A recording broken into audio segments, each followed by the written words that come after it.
முக்கியமான நேரத்துக்கு நாம் வந்திருக்கிறோம். இது தேவனுடைய அருள் வாக்கை நீங்க கேட்க போற நேரம். அல்லேலூயா. தேவனுடைய அருள் வாக்கு. இன்னைக்கு அநேகர் அருள் வாக்கு கேட்கிறாங்க. அந்த அருள் வாக்கெல்லாம் அருள் வாக்கு இல்லை, பொருள் வாக்கு. என்ன வாக்கு? பொருள் வாக்கு. நீங்க பொருளெல்லாம் கொடுத்தீங்கன்னா உங்க வாக்கு சொல்லுவாங்க. ஆனா இன்னைக்கு நாம கேட்க போறது தேவனுடைய அருள் வாக்கு. சத்திய வேதத்தில் இருந்து, பரிசுத்த வேதத்தில் இருந்து நாம் அருள் வாக்கை கேட்கிறோம். ஒரு வசனத்தை நாம் வாசிப்போம். சீக்கிரமா வாசிச்சீங்கன்னா நம்ம சீக்கிரமாக என்ன செய்யலாம், முடிக்கலாம். சங்கீதம் 73:3. சங்கீதம் 73:3 வசனம் நான் படிக்கிறேன்.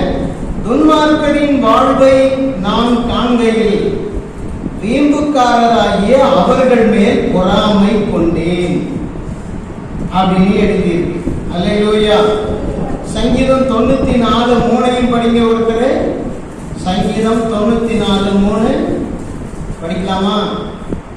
சீக்கிரமா சத்தமா படிக்கணும். எதுவரைக்கும் அக்கிரமக்காரர் யாவரும் வாயாடி கடினமாய் பேசி மேன்மை பாராட்டுவார்கள் அப்படின்னு எழுதியிருக்கு. அல்லேலூயா. இப்போ நம்ம கேட்க போற செய்தி என்னன்னா, துன்மார்க்கருடைய வாழ்வை நாம் பார்க்கும்போது வீம்புக்காரராக இருக்கிற அவர்கள் மேல எனக்கு ஒரு பொறாமை வந்துச்சு அப்படின்னு ஒரு நீதிமான், ஒரு தேவ பயம் உள்ளவர், கர்த்தரை நம்புகிறவர் சொல்றார். அல்லேலூயா. எப்படி பார்க்கிறோம்?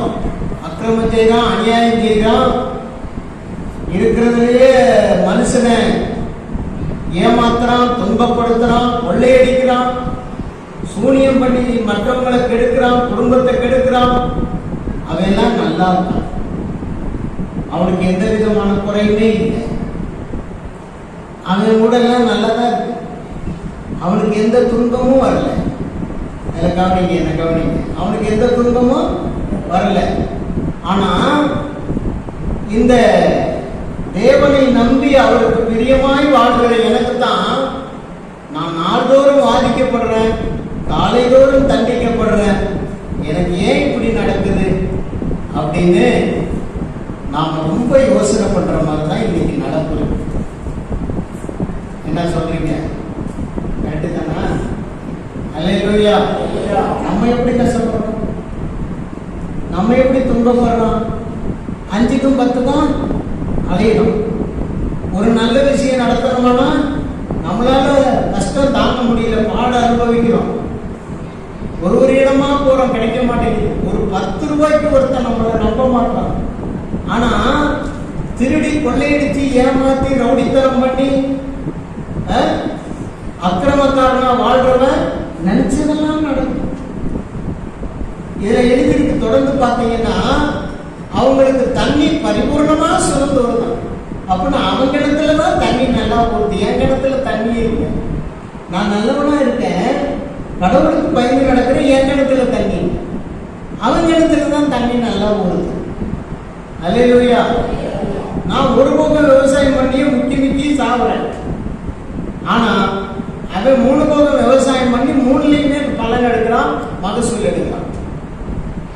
இப்படி நம்ம பலரை யோசனை பண்ணிருக்கோமா இல்லையா? பலரை நினைக்கும் போது இப்படி எல்லாம் கஷ்டப்படுறாங்க, நம்ம கஷ்டப்படுறோம். ஆனா அவன் நல்லா இருக்கான், நம்ம இப்படி இருக்கவே ஒரு யோசனை.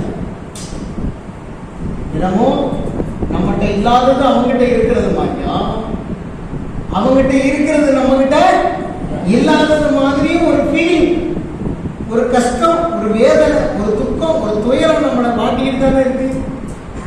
அல்லேலூயா. ஆனா ஆண்டவர் சொல்றாரு, துன்மார்க்கனை பார்க்காத, அவன் செல்வ செழிப்பாய் செழித்திருக்கிறத பார்க்காத, என்ன பார். அல்லேலூயா. நம்ம யாரை பார்க்கணுமா? நீதிமானா இருக்கிறவர்கள் யாரை பார்க்கணும்? ஆண்டவரை மட்டும் பார்த்து வாழ்ந்தா மட்டும்தான் நம்ம உழைச்சு தப்பி போக முடியும். இல்லைன்னா கடும் கொள்ளை நிற்கிறவன் என்ன செய்வான்? அதிபதியா இருப்பான், ராஜாவா இருப்பான், மந்திரியா இருப்பான், எஜமானனா இருப்பான், ஃபேக்டரி ஓனரா இருப்பான், அதிபரா இருப்பான். அல்லேலூயா. எல்லாமே அவனுக்கு இருக்கும். சொல்ற புரியுதா? அவர்கள் வாய் கொழுப்பினால் எடுப்பாய் பார்க்கிறது. அவர்கள் உள்ளம் விரும்புகிறதுலாம் நடந்தே இருக்கிறது. உள்ளமெல்லாம் விரும்புறதெல்லாம் நடக்குது. ஏன் இப்படி ஆண்டவரே? என் வாழ்க்கையில மட்டும் கஷ்டத்துக்கு மேல கஷ்டத்தை நான் அனுபவிக்கிறேன். துன்மார்க்கரின் வாழ்வு பார்த்து வீம்புக்காரராக இருக்கிற அவர்கள் மேல் பொறாமப்படுறேன். அவனை பார்த்து நான் பொறாமப்படுற நிலைமைக்கு என்ன வச்சுட்டீங்களே? அவன் எப்படி இருக்கான், நான் இப்படி இருக்கேன் அப்படின்னு நம்ம நினைக்கிறோம். அல்லேலூயா. ஆனா ஒரு 10 விஷயம் சொல்ல போறேன். துன்மார்க்கனுடைய நிலைமை என்ன, அவனுடைய முடிவு என்ன? அக்கிரமம் பண்றான், கொள்ளையடிக்கிறான், செழிப்பா இருக்கான்னு சொல்றோம்ல, அவன் முடிவு என்ன? முதல்ல பாருங்க,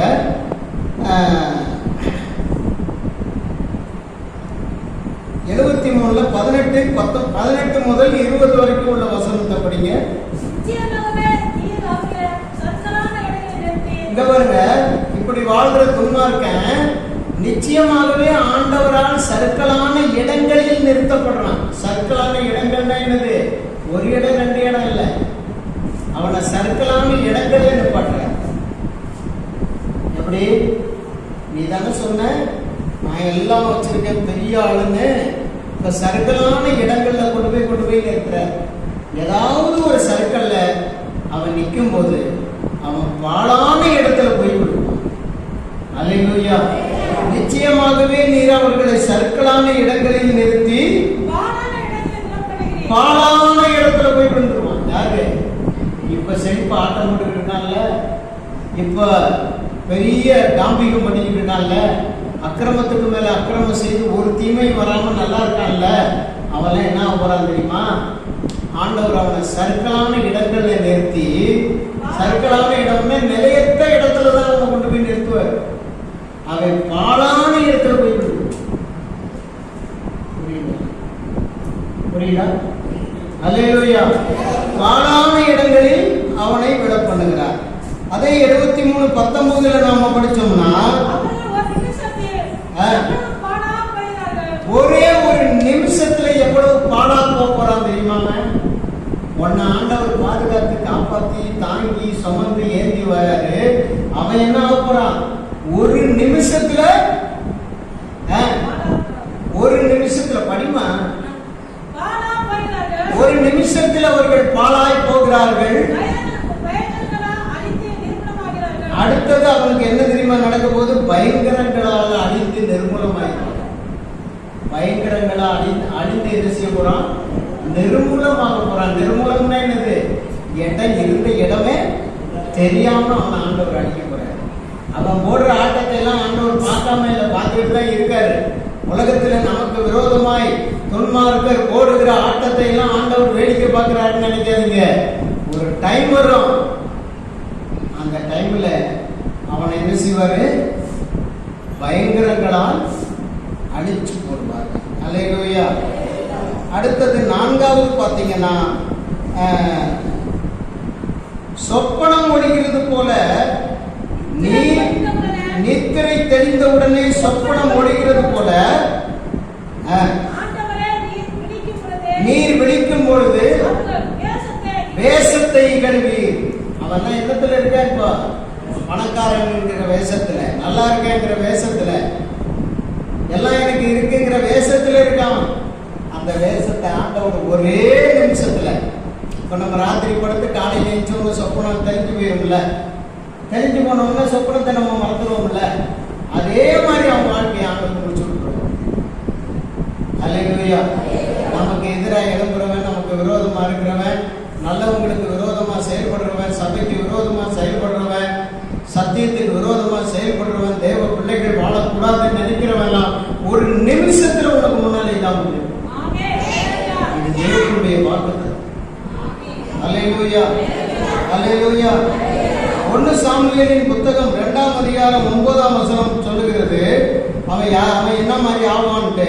துன்மார்க்கனாக இருக்கிறவன், பொல்லாப்பு செய்கிறவன், கபழற்றவனாக இருக்கிறவன், அக்கிரமக்காரன் என்ன ஆவான்? 1 சாமுவேல் 2ஆம் அதிகாரம் 9ஆம் வசனம் படிங்க. 1 சாமுவேல். ஏன் சத்துனாலாம் படிக்க மாட்டீங்களோ? வசனம் வராதா? படிமா.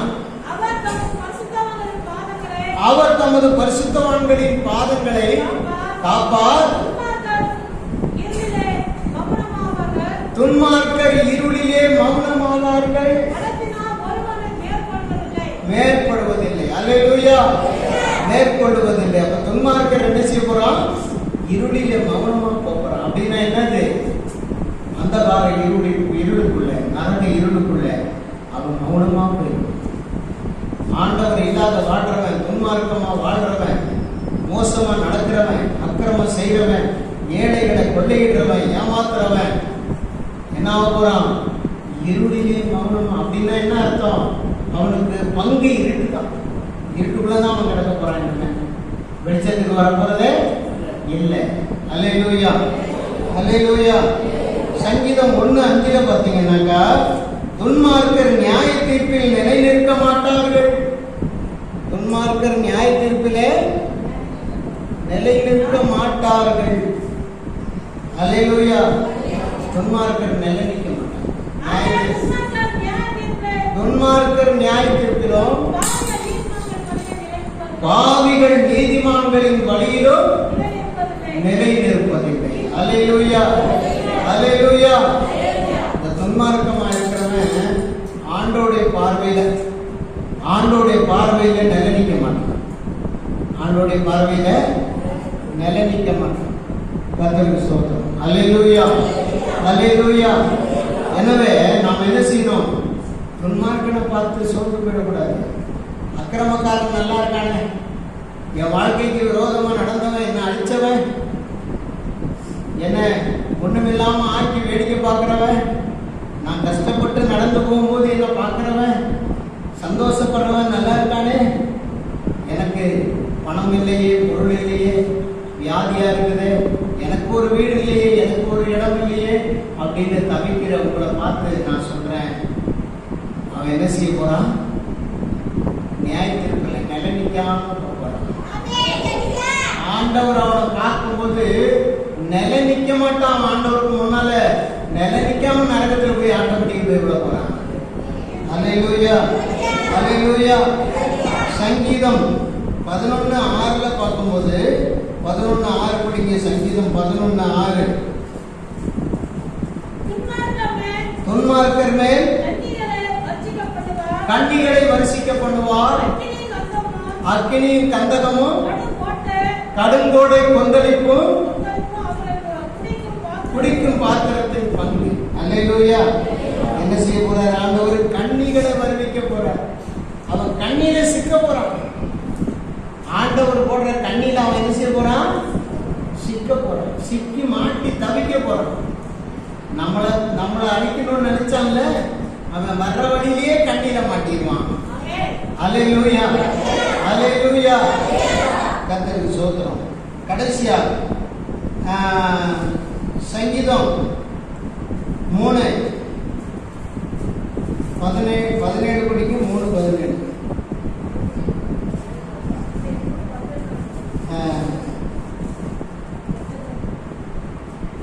31:17 பாருங்க.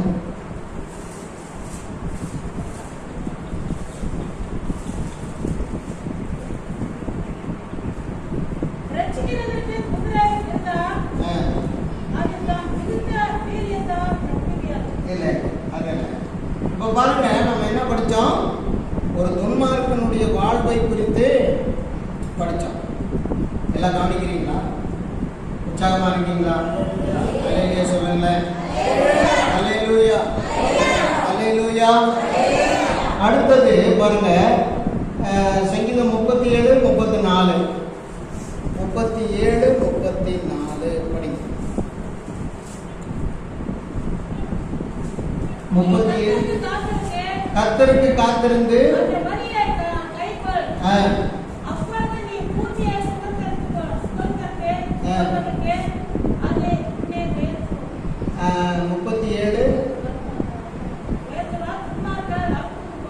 துன்மார்க்கர் அறுப்புண்டு போவதே நீ காண்பாய்னு எழுதியிருக்கு. அல்லேலூயா.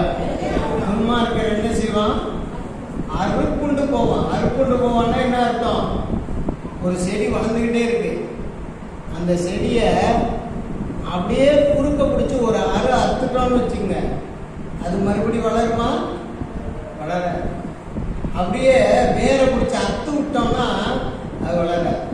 அதே போல நமக்கு எதிராக இருக்கிற துன்மார்க்கர்கள் எல்லாம் என்ன செய்ய போகிறார்கள்? அறுப்புண்டு போவாங்க. அல்லேலூயா. அறுப்புண்டு ஆண்டவர் அறுத்து வீசிடுவார். அது வெயிலையும் மழையும் வெயிலையும் பனியிலையும் கலந்து எரிஞ்சு ஒண்ணு இல்லாம. அல்லேலூயா. அல்லேலூயா. அடுத்தது ஏசாயா தீர்க்கதரிசியின் புஸ்தகம் 48ஆம் அதிகாரம் 22ஆம் வசனம் படிங்க. ஏசாயா 48:22.